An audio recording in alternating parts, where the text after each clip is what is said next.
Hi. Last time market dip అయినప్పుడు మీరు కానీ ఛాన్స్ మిస్ అయిపోయారా? అయితే మీరేం బాధపడక్కర్లేదండి.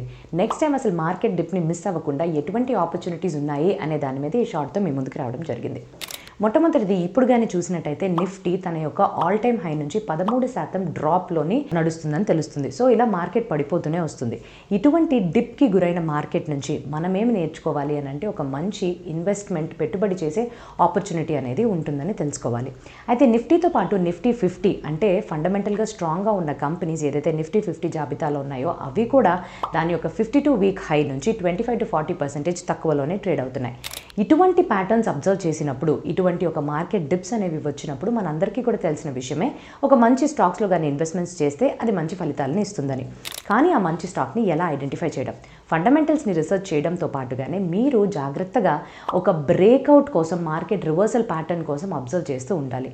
కాకపోతే ఇటువంటి బ్రేక్అవుట్ అండ్ రివర్సల్ ప్యాటర్న్స్ చూడకపోతే మీరు కానీ ఆ డౌన్ ట్రెండ్లోకి వెళ్ళిపోయే అవకాశాలు, చిక్కుకునే అవకాశాలు ఎక్కువగా ఉంటాయి. సో ఇదండి.